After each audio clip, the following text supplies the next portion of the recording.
To the pre-film reception. My name is Belinda Dulin. I'm the Executive Director of the Dispute Resolution Center. And it's always a pleasure to bring community members together to have these important discussions around our justice system. The film tonight is spectacular. It's on loan to us, and it's so good I think I want to buy it. It's really that good. So we're in for a treat. But before we move into the film, we have a few special guests that will be sharing some information with us.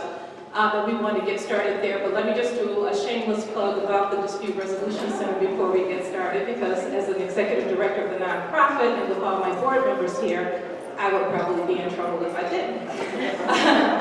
The DRC, for those of you who don't know us, we are a community dispute resolution program that services Washtenaw and Livingston counties. Our job is to provide conflict resolution services and training throughout those communities.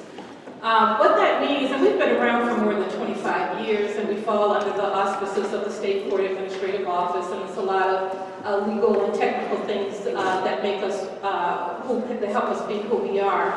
But at the core of our spirit is that we want to provide services that are affordable, that are constructive, and that are healing to the members of our community who are experiencing conflict. I personally have been in this line of work since about 1995, and it doesn't matter what the conflict is or who is involved. What I've been able to see is that when people are in conflict, they hurt.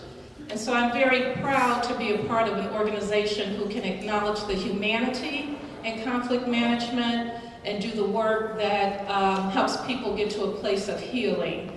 If they get a solution or not, it's up to them. We don't tell them what to do. We don't do it to them or for them, we do it with them.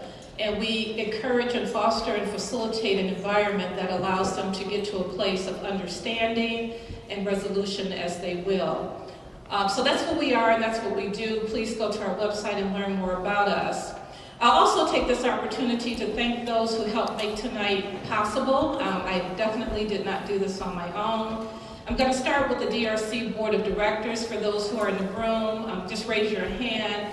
Muffy McKenzie, Mike Freed, Judy Hollis, Laura O'Connor, Lloyd White is here, Greg Peoples is here, and Jessica Spratzoff, our board president, it will be here momentarily, and I hope I didn't miss anybody. So those are the DRC board members.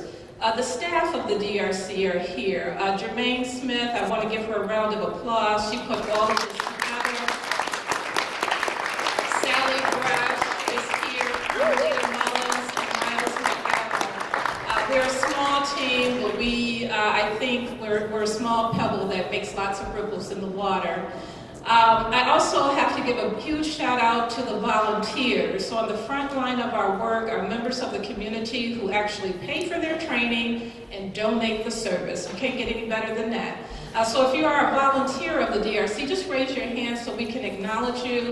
These are the people that if you're ever mediation or restorative circle or peacemaking circle, these are the people whom we trust, not only the DRC staff and board, but the state of Michigan, State Court Administrative Office of the Michigan Supreme Court, all that bureaucracy. They trust that they're doing the great job. They follow the rules. There's a strong code of ethic in our work, and they actually do a fabulous job. I think we have the best volunteers in the state. And I also want to thank the Friends of Restorative Justice. This group, our partners for tonight and partners for a lot of things that we do now around restorative justice, has just been a fabulous group of people to meet. I don't know, about 7 years ago, we met at Ruth's house just to talk about the justice system in its current state. And out of that conversation, all these years later, a lot has been done to promote this idea of restorative justice. They work tirelessly to plant lots of seeds. They meet regularly, monthly, a grassroots community group that come together, and they are so committed to this work and to the social change that our work really means. So I am very grateful, and for the Friends of Restorative Justice, just raise your hand just so we can know who you are. I just want to give you a shout out and thank you And they also have a table there with materials about them. And last but not least, I have to thank those who sponsor tonight's event. When you're an executive director of a small nonprofit with a very tiny budget, you always worry about the money. I mean, the bottom line, I have to have something to spend, right? And somehow it all comes together. I think in the work of peacemaking, I have learned to be patient and let it be what it will be. And I have to say, the donors came through, the sponsors came through, the bing, bing, bing on my desktop, the receipts that when you do a transaction online, I get a notice. And they were even coming through as I was leaving the office today. So thank you. You have the list of sponsors on your table. Our big sponsors, Zingerman's Bank of Ann Arbor, the farm community has sponsored, many individuals have sponsored, the Universalist Unitarian Church has sponsored, and I know I'm gonna miss somebody, so please forgive me, but I just wanted to acknowledge that your financial support is a huge help to us carrying out our mission, and we appreciate it so much. So I'm going to stop there so we can move into the presentations of tonight. We have 3 people who will come to the podium tonight. They'll come in this order. First, the Honorable Judge Kuhnke will share some words with us. Judge Kuhnke has been a supporter of the DRC. She's been a big supporter of the work that we've done over at Skyline High School with the Sky Squad. She will be the first person on our agenda. We also have Debra Wright from the Home of New Vision and a returning citizen. I'm so grateful that she's here to share her story with us. And then our keynote will be Dr. Reuben Miller, who has done some tremendous work in this area, and he'll share some insight for us as well. So thank you again for being here. And Judge Kuhnke, if you want to get us started.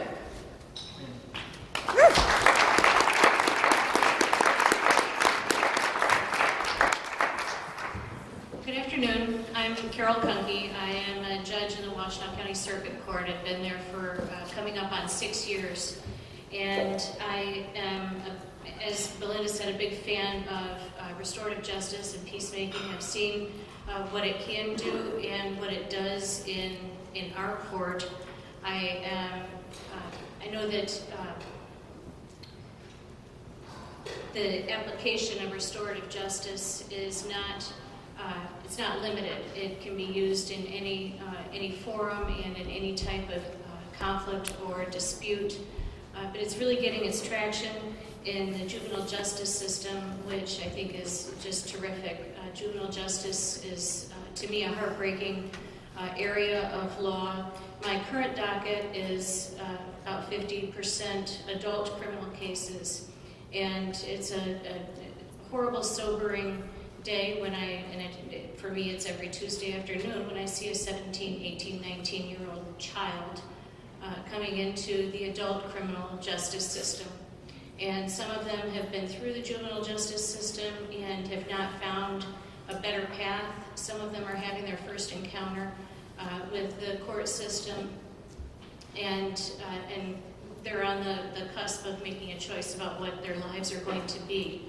By the time that they get to my court, the options are far more limited in terms of what I can do or what anyone else can do to try and set them on a better path. I do the best that I can, but as I said, that their path is more narrow, or their choices are more narrow by the time that they get to me. I have great hope for what the peacemaking and restorative justice models can do for juveniles to help them better understand the impact of their actions on their community, and also to get back from their community support that maybe they haven't had in other areas, and to turn themselves into the sort of citizens that we want to have as our neighbors and our teachers and the folks that we interact with on a daily basis in our communities. I'll be the Chief Judge of the Washtenaw Circuit Court starting in January, and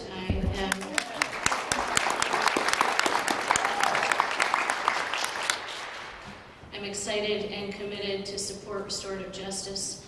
in as much as I possibly can. I'd like to see it in every corner of the courthouse and doing the best that I can to help following the Native American models and the peacemaking models that show us that when you bring two people in conflict together and help them both understand each other's sides, that you're going to come out with a better resolution. And that's great in terms of numbers and graphs, and when you put that all up and say, okay, we're resolving this many cases, or we've had this many cases come through a restorative justice model, but the numbers aren't what's important. What's important is the impact that you're having on human beings, and those are the human beings who have taken a wrong step, and the folks who've been impacted by that wrong step that a young person takes. I'm terribly grateful to Belinda Dulin and her leadership of the Dispute Resolution Center and what they're doing to assist the trial court and the entire community with restorative justice models and helping us keep our kids headed in the right direction. Thank you.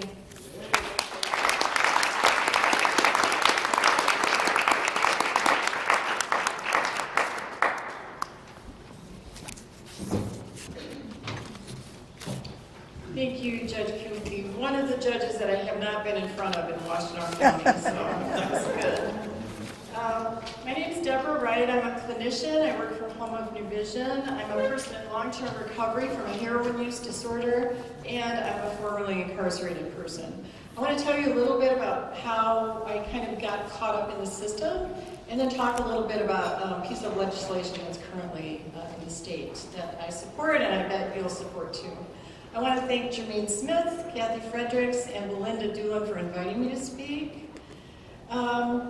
So my life. I grew up in Ann Arbor in the late 60s and early 70s. Need I say more? I was raised in an alcoholic home. There was domestic violence there, and at age 11, my father passed away. There were 6 children in the household. I was the first one to derail. Went off the tracks. I started using drugs at age 13. By age 14, I was using heroin. I got caught up in the juvenile justice system. I was in foster homes. I hitchhiked to California with 3 of my girlfriends when I was age 14. When I flew back, I went right to detention. At age 15, I was sent away to a girls' school in Toledo, where I thought I would be spending a year of my life. I excelled, I got straight A's in all my classes, and when a year was up, I was ready to come home, and they were like, you can't come home now. So I said, well, I'm going to go to New York. So I met this guy, I went to New York at age 16, and lived on my own. You'll have to read the book if you want more detail, and it's not out yet, so. When I turned 17, I thought, okay, they can't mess with me now. I'm going back to Ann Arbor. Well, unfortunately, that was not very logical thinking. I came back here, I got involved with some people who were using drugs and selling drugs and hanging out and had guns. And they gave me a gun and I carried it. And I got in trouble. So at age 17, I was facing life in prison, and the prosecuting attorney was trying to push for that. I went in front of Judge William Agar at the time, and he was had the good foresight to not send me to prison, thankfully. And I was put on 5 years probation, and he said, if I see you back here, you're going to prison. I gave it a try. I really tried to do the right thing, and I went back to school, and I got my GED, but it was hard to get out. And so at age 20, I was back in front of him, and I was sentenced to a year and a half in the Detroit House of Correction. I had a huge heroin habit when I went, and they took me to prison that same day. The only other person I've ever heard of them doing that is John Norman Collins, who was a serial killer in this area, if you're not familiar.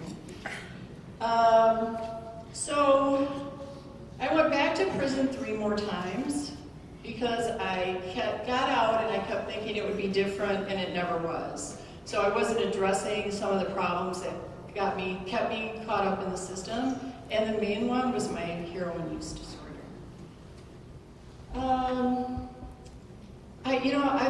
I love to hear about restorative justice. I'm so glad they're using it with juveniles. And I wonder, what would my life have been like if somebody could have intervened at some point at an earlier age for me and helped me to not go down that path.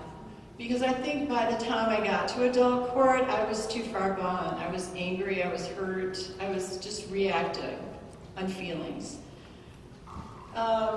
So I went to prison, and it wasn't, I was traumatized when I got there, but there's more trauma in prison.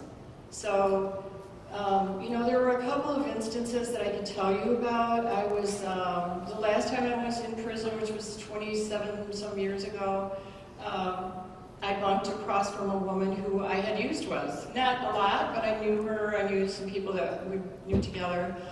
And one day, one of the guards came down, or the corrections officers came down to her cell, and I just heard the most curdling, gut-wrenching scream I had ever heard. And the corrections officer walked out. She said, "You might want to go in there." And they had just told her that her 13-year-old son had died from huffing. So, trauma, yes. Trauma on trauma, yes.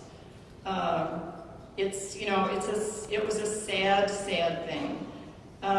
There was also a young girl from Detroit, I think she was 18, who had come to prison from Detroit, just very rebellious, kind of refused to follow the rules. One of the COs told her to get down off the table and sit on the bench, and she wouldn't do it. And the riot squad comes in and takes her. The next time I see her, she's got a broken arm, and she's in a sand suit and administrative segregation. And so all of those things are very traumatizing.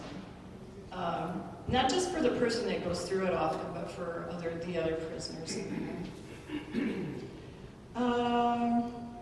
So I want to talk a little bit about some legislation that's currently in Michigan. So Michigan is one of only 4 states that automatically prosecutes 17-year-olds as adults. All the other states are 18. At age 17, you're not old enough to buy tobacco. You can't vote. And yet we still are sending people to prison. These are children.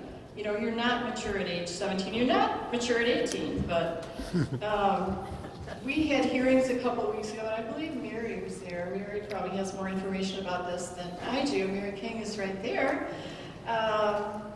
But my understanding was that so many people came to the hearings that they had to have other hearings, and that there was a lot of testimony to do this in Michigan. So hopefully this will be voted out to the full floor of the House and passed in Michigan. So last weekend, and I wanted to share this, I was at an annual meeting of Nation Outside. So Nation Outside is a group of formerly incarcerated people, and we've been organizing for, I think it's almost 4 years now. We're coming together, we're trying to support each other, we're trying to impact policy and do things like that. So we had our annual meeting, and we were talking about the Raise the Age bill and legislation. And there were 3 men there, all African American, who said that they had gone to prison by the age of 17. And I was facing life at age 17, but I didn't go to prison. And I knew in that moment why they went and why I didn't go. And they went because they're viewed as dangerous and menacing, and I was viewed as kind of a lost little girl who needed help, so people are viewed differently in this system.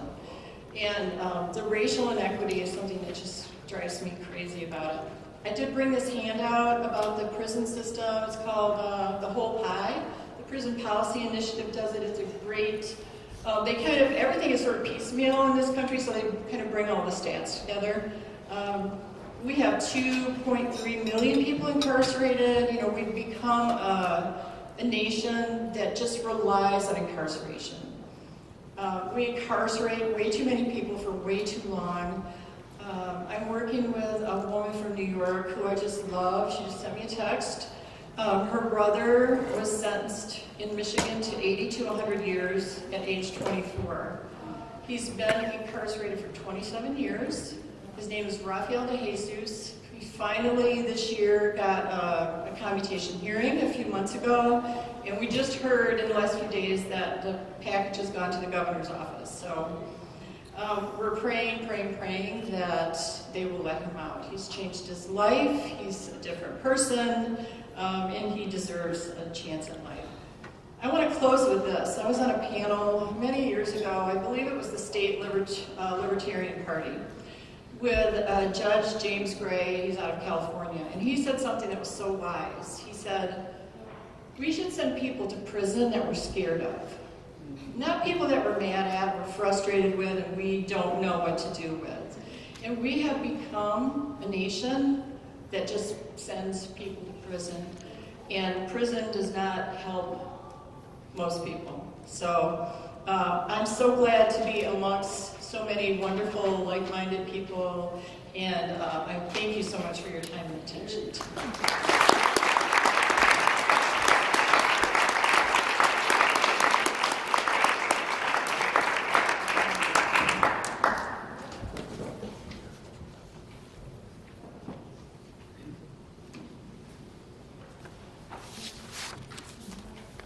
Thank you so much. Thank you for having me. Thank you to Jermaine Smith and Belinda Dulin, the DRC staff and board for this invitation, to Judge Kuhnke and to Debra Smith for sharing your powerful work and thoughts and experiences with us, and to many of my now old friends who are here, especially those from the Episcopal Church of the Incarnation who are in this room. It's a beautiful little church that does incredible, incredible things. And has for years, and I appreciate you all allowing my family and I to be a part of your family. It means, it's very touching, it means a lot. And thank you to all of you for doing your part in this important work. And because I stand between you and what I understand to be a quite provocative documentary, I'll dive right into my comments. In 1970, James Baldwin published his now famous open letter to his, quote, sister Angela Davis in the New York Review of Books. Addressing the occasion of her arrest, Baldwin writes, "One might have hoped that by this hour, the very sight of chains on black flesh would be so intolerable a sight for the American people that they would themselves spontaneously rise up and strike off the manacles. But no, they appear to glory in their chains.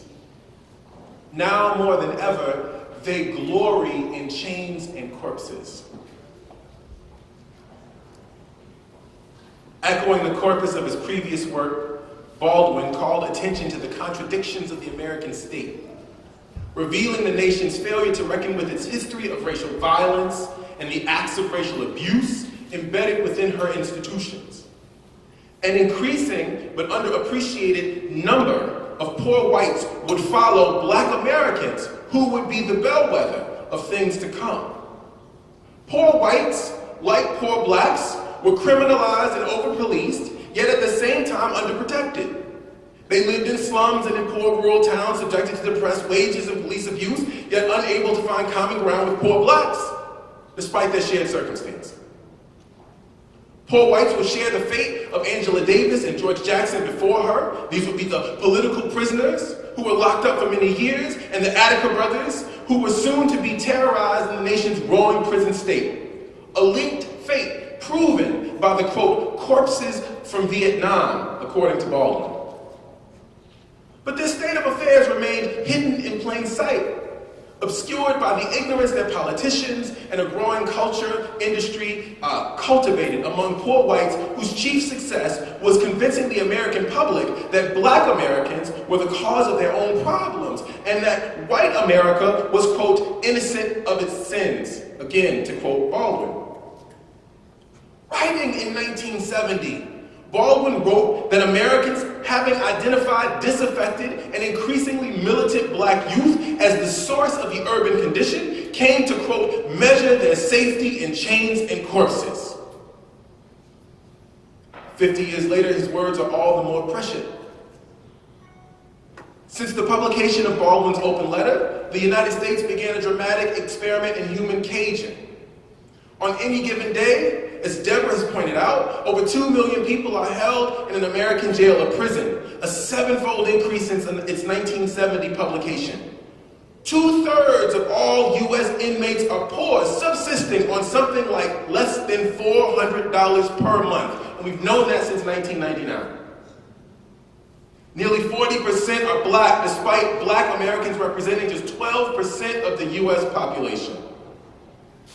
The share of Latinos occupying a cage is rising steadily, and black women, whose incarceration rate has increased 14-fold since 1970, are the fastest growing prison demographic.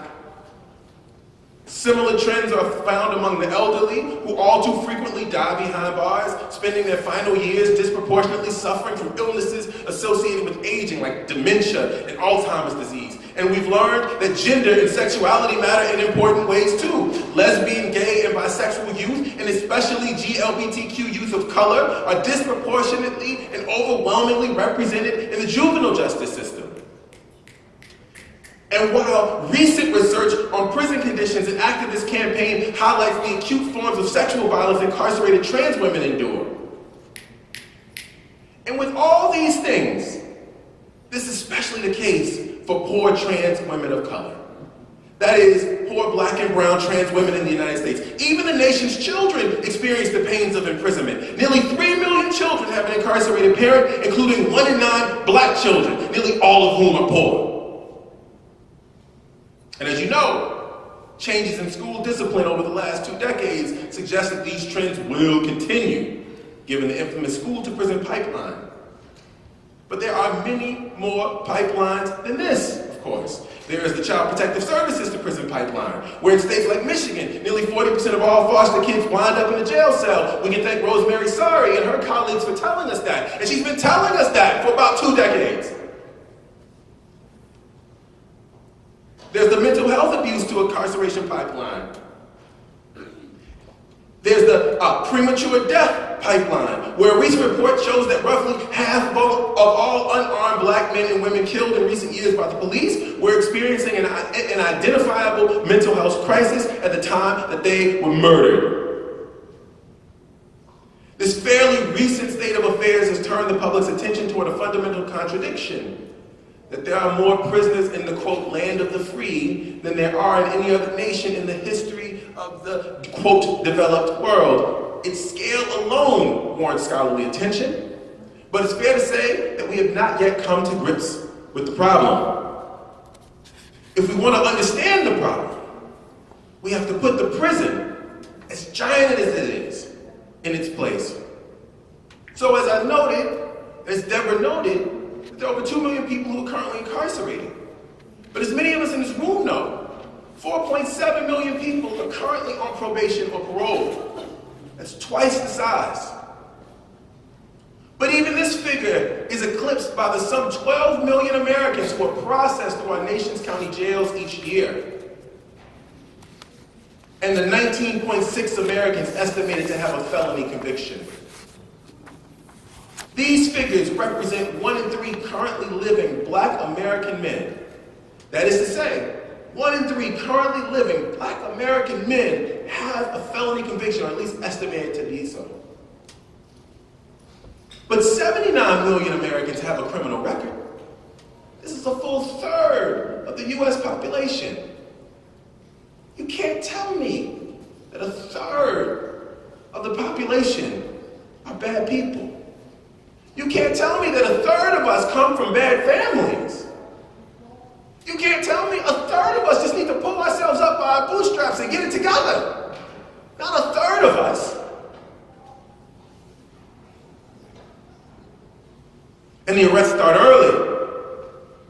I've talked to hundreds of men and women whose first arrest was at 14, but many more who were pulled aside at 11, 10, 9. We know the suspensions for black kids in this country starts as early as kindergarten.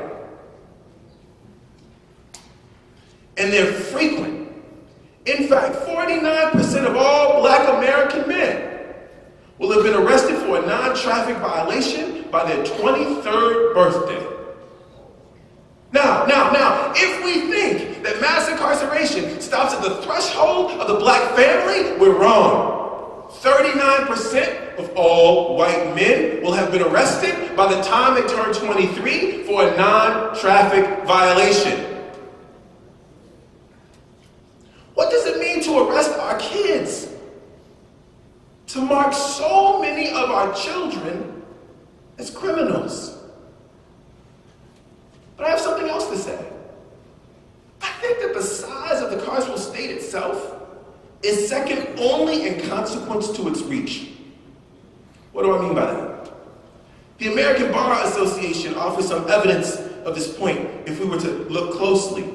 It curates a database that's listed on the web where you can look up the, quote, collateral consequences of a criminal conviction, and you can go state by state. If you count them all up, you will find that there are 48,000 laws, policies, and administrative sanctions that bar people with criminal records from the political economy and culture, meaning they can't get work, they can't hold public office, things that they can and cannot do. But all politics are local. In the state of Michigan, there are over 1,400.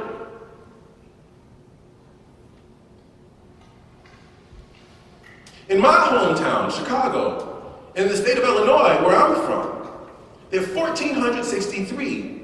This includes 583 entries in the legal code that limit the acquisition of business licenses and property rights, 556 that target employment, but many seem arbitrary. As of last year, a felon could not groom a dog.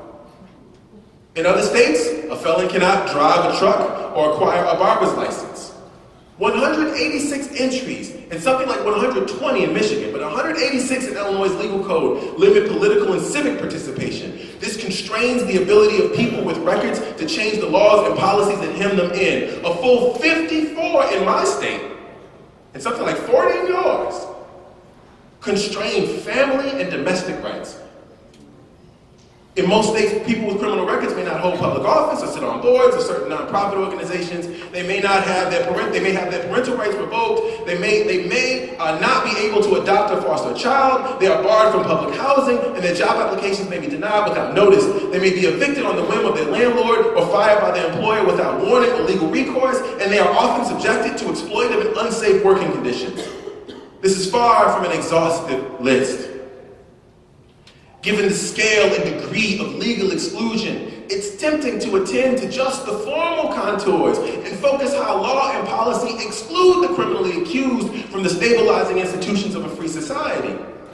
And while it is true that it does, were we to follow the field and stop there, thinking only about how and to what extent the carceral state controls, we might miss what it produces in its wake. Our contemporary focus on legal exclusion, while important, has caused us to miss the inclusion of the criminalized poor into an alternate and extra-legal reality where legal practices get taken up across informal channels and within everyday life. There is a hidden social world that we've built, but it's obscured by our focus on prisons and the police. That is, the expansion of the formal carceral state has produced an equally historic and perhaps more consequential development, the advent of what I talk about as a supervised society.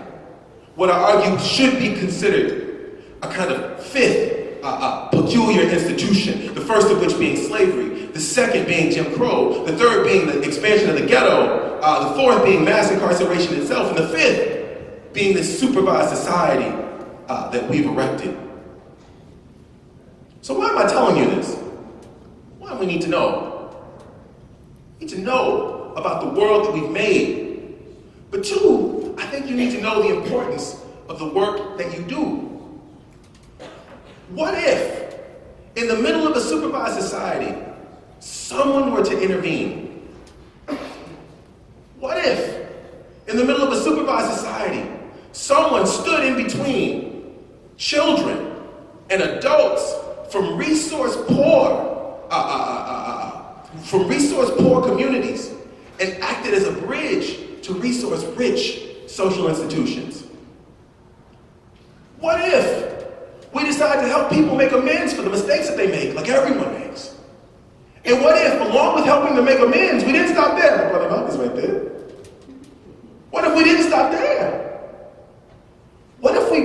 bridges to the institutions of care and bridges out of and away from institutions of coercion that we've all but doomed our children to. And this is the work that you do. This is why it's so important. You're not just intervening at the level of a child's behavior.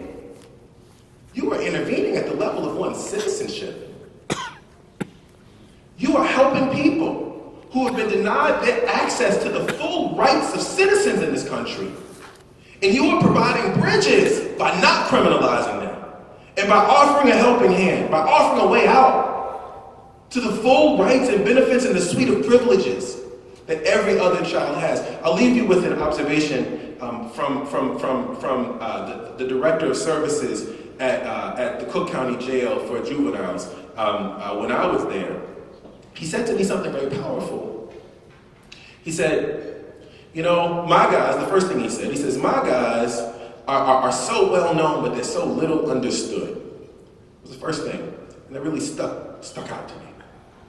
And the second thing he said was, what if we treated them like I treat my grandkids? He said, you know, I've got a 3-year-old grandson, and he's got a whole network of folks that are just waiting for him to do something right. I suggest to you that if we focus not on public safety, if we focus not on our fears, if we didn't ask the question, what do I need to do to be safe? But if I focused on human thriving, and I asked the question, what does this child need to thrive? Even this child who's committed violence, even this child who's committed sexual assault, even this child who's committed the most heinous of offenses, even this adult who I've given away, who I've buried alive, who I would ordinarily sentence to 20 or 30 years away in prison. If I ask the question, not what do I need to be safe from him or her or them, and I ask, what do they need to thrive? What kinds of systems would we build? What kind of world, indeed, would we have? Thank you.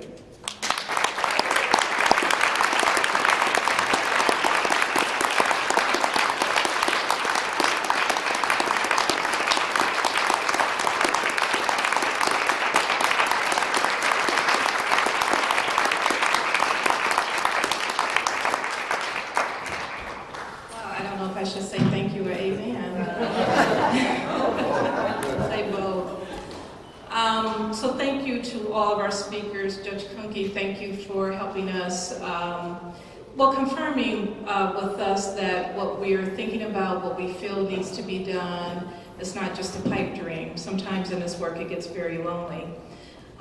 Debra, Debbie, sharing your story is always powerful. It reminds us of why it's important to do it. And Dr. Miller, thank you for clearing a path so that we can continue to imagine. I think my commitment to this work is not based on what I have, it's based on what I think I would like to have. What kind of world do I want to leave behind for my children, my child? I have one child. Happen to be a mother of an African-American boy, and every day I'm afraid that he will be in that pipeline. He's 17 years old, and he's going to make some stupid mistakes. And I hope to leave a world for him and for the children that he brings into the world, because someone did that for me. I stand on the shoulders of many people, and I'm grateful for it. So again, thank you to all of our guests and our speakers, and at this time we're going to get ready to transition into the film. So there's still plenty of refreshments here, so help yourself to that. And about 7:05 or so, we'll get ready to kick off the film. So mingle, make new friends, get reacquainted with those you haven't seen for a while, and please eat the food.